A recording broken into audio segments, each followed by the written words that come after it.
Laura, ¿cómo te va? Gracias por estar. ¿Qué tal? Buenas noches, gracias por la invitación. Bueno, mientras te saludo y vamos conversando, le voy a pedir al director que vaya poniendo unos videitos. ¿Está unida la izquierda o es una intención más que estar unida? No, mira, en primer lugar, el Frente Izquierda existe ya desde hace 11 años.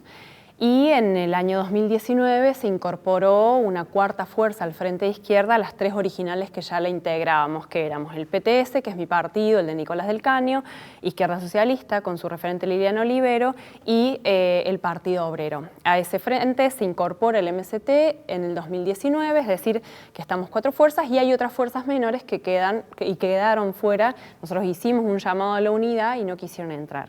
¿Qué es lo importante? Que en este Frente de Izquierda Unidad, que se volvió a presentar como alianza ahora, esta semana que pasó, estamos las fuerzas que contamos con el 80% de la expresión electoral, es decir, de las votaciones y de los votos a nivel nacional. Entonces, de alguna manera, la fuerza de la izquierda está representada en una variante unitaria, que es el Frente de Izquierda Unidad, que es con el nombre con el que nos vamos a presentar en esta elección. O sea que, para pasarlo en limpio, por lo menos aquellos que más se conocen, digo, el PTS, Partido Socialista de los Trabajadores, el Movimiento Socialista de los Trabajadores. ¿Y la izquierda irían unida en esas Sí, claro. elecciones? Sí, ya nos hemos presentado como alianza. Sí. Lo que se está debatiendo ahora es el orden de las listas, digamos. Quiero empezar siendo directo y vamos a seguir conversando. Sí. ¿Te gustaría ser candidata a diputada nacional Sí, en esta desde lista? ya. ¿Por qué te lo pregunto? Por el siguiente videíto, porque vas a tener competencia, salvo que me diga lo contrario ahora y ya esté definida el orden de las listas. Veamos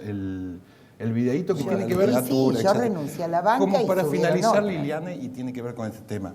¿Serías candidata en caso de que se den los medios necesarios dentro de la fuerza de izquierda a diputada nacional? Ya lo fuiste y hubo una denuncia de fraude en contra del radicalismo en su momento. Sí, en el 2013. ¿Candidata a diputado provincial, nacional ahora? Creo que puedo ser una precandidata, obviamente desde mi partido, que será también dialogado a nivel nacional en la mesa del Frente de Izquierda Unida y veremos en todo caso la cuestión del orden de la lista. Pero Pregunta que queda pendiente y te la paso. El orden de las listas. Bueno, el orden de las listas todavía está en definición. Como decía Liliana, así como Luciana, como yo. Ya va a aparecer el videíto, Luciana, porque también quiere ser diputada nacional. Estamos como candidatas a diputadas, aunque desde ya que, digamos, como precandidatas por nuestras organizaciones para ese puesto, desde ya que eso se terminará definiendo, ya sea por un acuerdo, como hemos planteado, o en caso de que no hubiese acuerdo, por una interna, es decir, la posibilidad de que vayamos a paso. Estamos haciendo todos los esfuerzos para coordinar. En estos días, sí, claro, ya. Claro. Estamos haciendo todos los esfuerzos para justamente tratar de pensar no tanto por las figuras y las personalidades, sino para pensar qué es lo que mejor podemos expresar.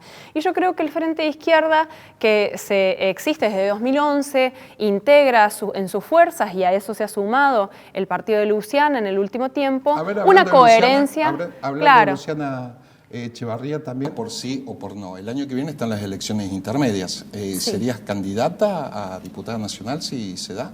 ¿Te gustaría? Sí, creo, bueno, nosotros estamos ahora dentro del FIT Unidad, así que habrá que discutirlo colectivamente con las distintas organizaciones, pero si los compañeros y compañeras consideran que tengo que estar, voy a estar. Una pregunta. Sí, claro, es que creo que todas somos como Digo, vos. no escapa generar la ley. No, por cierto, pero es que vos misma mencionabas, ¿no? Somos las principales referentes de la izquierda en Córdoba, mujeres. Algo muy rescatable. Mujeres. Son muy pocas las que encabezan la lista. Claro, mujeres. Las tres venimos peleándola. Liliana tiene una trayectoria y una coherencia importante que nosotros valoramos muchísimo. Bueno, yo he estado en la banca legislativa y como concejal conquistamos por primera vez en la historia de la ciudad una banca para la izquierda, y eso lo hizo el Frente de Izquierda con el orgullo de haberme tocado encabezar esa lista. Bueno, y Luciana es legisladora. Entonces, lo que queremos tratar de expresar es cómo, frente a una situación crítica, donde cada vez los sectores golpeados por la crisis social, económica, por la propia pandemia pandemia son más, donde la pobreza aumenta y los planes que están haciendo los gobiernos son de ajuste, de recorte, como ya lo vimos, de hecho, en las votaciones de los presupuestos del 2020, efectivamente emerge a nivel nacional una tercera fuerza que creemos que tiene que tallar en la escena política porque si no, el juego que se hace es se votó a Macri para sacar al gobierno al kirchnerismo. El gobierno de Alberto Fernández lo votó un montón de gente para ir contra el ajuste que hizo Macri. Sin embargo, nos encontramos con un gobierno que está administrando el ajuste de Macri. Entonces, no puede ser que la disyuntiva sean siempre las mismas fuerzas. Por eso creemos que hay que tallar con una gran fuerza nacional. Queremos ser tercera fuerza a nivel nacional. Tenemos un caudal de votos que se ha sostenido y que se ha ratificado. ¿Por qué? Porque la gente ve la coherencia de que nosotros estemos en las bancas o no, estamos acompañando esas peleas y sobre todo porque se está procesando una experiencia que es de un enorme descontento con el gobierno de Alberto Fernández, en el caso del gobierno de Córdoba también, porque 20 años de Unión por Córdoba, ¿no? Sí, pero más allá de antikirchnerismo no, 20 años de Unión por Córdoba y que la pobreza siga siendo enorme en el Gran Córdoba, que la juventud entre 18 y 35 años esté desempleada y sea la que haya sido despedida durante la pandemia por las condiciones brutales de precarización laboral.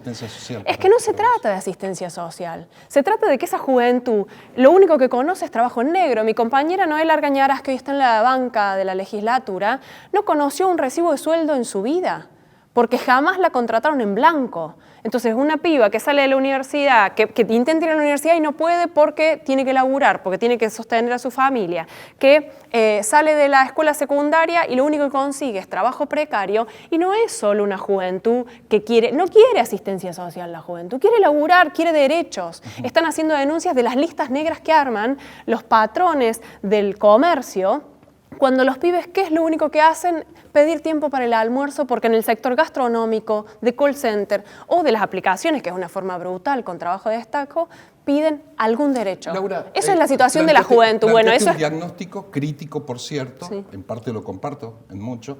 ¿Cuál es la propuesta en sí de ustedes? Bueno, nosotros partimos de algo que inclusive tiene que ver con un aspecto de continuidad entre lo que hizo Macri y lo que hizo Alberto Fernández, que es el desconocimiento soberano de la deuda externa. Porque no puede ser que un gobierno como el de Alberto Fernández, que dice esta deuda es ilegal, inclusive fue hasta la justicia, esté hoy convalidando con las negociaciones con Guzmán, con el Fondo Monetario Internacional, esa misma deuda que dijo que era ilegal y legítima. Para ustedes es sabido de público conocimiento que no habría que pagarla. Desde ahora, ya. Pero no pagarla, lo situemos en el comerciante de barrio. Si yo no pago el kilo de azúcar lo que pasa, yo llevé, claro, el problema es que ahí ¿cómo vos, le explicás a la claro, sociedad? El problema es que ahí esa persona se llevó 1 kilo de azúcar. Acá hubo un préstamo, hubo entrega de dinero y no, porque no hubo ningún beneficio para la población. Esa deuda no fue para construir escuelas, no fue para construir hospitales, lo vimos con la pandemia, no fue ningún beneficio a la sociedad. Y eso, en el derecho internacional, tiene un concepto que se llama deuda odiosa. Si alguien pide una deuda y yo no vi ningún beneficio, esa deuda está mal contraída y por lo tanto la puedo desconocer. Hay aval en el derecho internacional para el desconocimiento de la deuda sin penalización, de hecho hay ejemplos históricos. Entonces, no es que estamos obligados a pagar una deuda fraudulenta. Ahora, eso que lo sabés vos, lo sabe gran parte de la dirigencia política. Pero claro. Porque aquello que le ha tocado estar en el poder, según tu percepción o de la izquierda, no lo ha Y porque en definitiva defienden los negocios de los grandes empresarios, entre los cuales están los fugadores seriales, para los cuales se contrajo la deuda. Las familias, Pérez Compán, Macri, que fueron las familias que están en el origen de esa deuda fraudulenta, puedo mencionar otro, los Blaquier, que vienen de una deuda desde la dictadura y que fue acumulándose para beneficiar esos negocios. Bueno, ni hablar que Macri, que endeudó por 100 años más al país, es parte de esas familias que se han enriquecido. Una mala praxis económica reconocida. No solo económica, sino aparte hay ¿no? Y los propios actuales el propio funcionario del gobierno, el propio presidente dice que esa deuda fue fraudulenta, el propio kirchnerismo dice que fue para pagarle la campaña a Macri y sin embargo Guzmán la está negociando.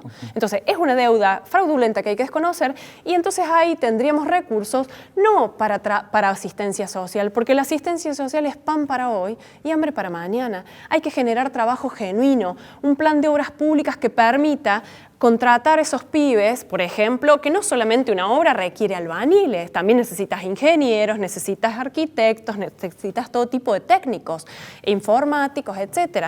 Y lo mismo para todo tipo de infraestructura que se lleve adelante. Entonces, un plan de obras públicas para sanear, por ejemplo, la situación de la vivienda. Hay un déficit habitacional en nuestro país enorme e histórico. Lo vimos en el caso de Guernica. ¿Y cuál fue la respuesta? Palo y represión. Aquí en Córdoba también. Entonces, si partimos de un diagnóstico compartido, los recursos existen. Lo que pasa es que, evidentemente, los intereses de estos gobiernos son otros. Bueno, la izquierda propone claramente que los recursos tienen que ir ahí. Ni hablar educación, salud. ¿Cómo puede ser? Recién fuera de aire hablábamos de mi vuelta a la escuela. Parte de la locura. Soy docente. A la sociedad. Sí, renuncié a mi banca en marzo para volver a dar clases. Aclaremos que la izquierda tiene un método de rotación, de compartir bancas. bancas, exacto. Porque no nos atornillamos a nuestros sillones, sino que son puestos de lucha que lo ocupa cualquiera que defiende el programa del Frente Izquierda. Bueno, el enloquecimiento que estamos teniendo los docentes, ¿por qué? Porque la virtualidad, la semipresencialidad, la presencialidad diferida, alternada y todos los nombres que le inventan, ¿para qué? Para tratar de hacer lo que se pueda para contener esos pibes que no tienen celulares para conectarse a clase, que no tienen plata para pagar datos para los celulares, que no sabes que hay de un curso de 35, 40, ¿qué pasa con esos 10 pibes que no se conectan? ¿Cómo haces para hacer un seguimiento? Entonces es un aumento de la flexibilización del trabajo docente.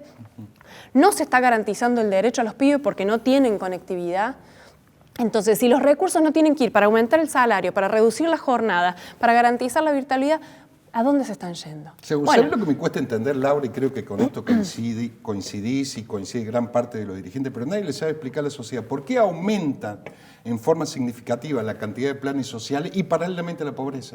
Y porque para mí la respuesta original sería porque no hay trabajo genuino. Claro. Pero si pasamos de país emergente o fronterizo a país standalone, donde ni siquiera y lo que pasa es cero que, para invertir. Claro, lo que pasa es que hay que invertir las prioridades. Nosotros Seguro. estamos a favor, obviamente. De hecho, hemos sostenido que el IFE, que inclusive el presupuesto de este gobierno recortó, porque supuestamente no iba a haber pandemia, se recortó el presupuesto a salud, y la asistencia social también es miserable.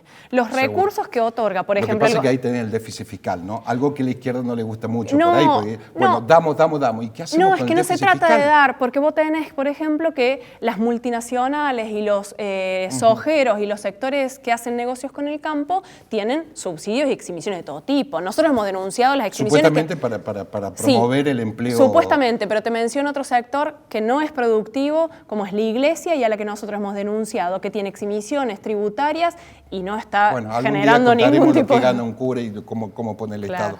Recién hablaste y sos parte del arco opositor que Unión por Córdoba, Hacemos por Córdoba, va a cumplir 20 años, etcétera. Pero ustedes son parte del arco opositor y algo estarán haciendo mal.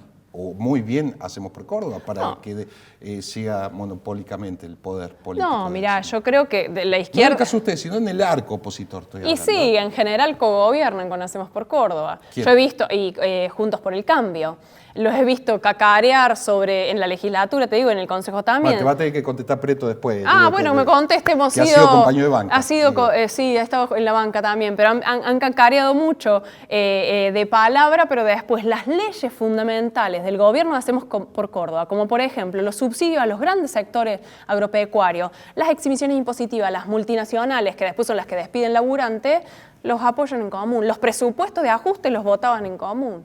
Entonces, salvo alguna que otra ocasión donde se han diferenciado, pero las leyes fundamentales de la provincia son aprobadas en acuerdo con Juntos por el Cambio. Y de hecho, cuando esa oposición estaba en la ciudad, había una forma de cogobierno también. Laura, lo vamos a seguir conversando seguramente. Suerte en las negociaciones intensas que estarán llevando en las próximas horas de cara al 12 de septiembre. Gracias. Muchísimas gracias.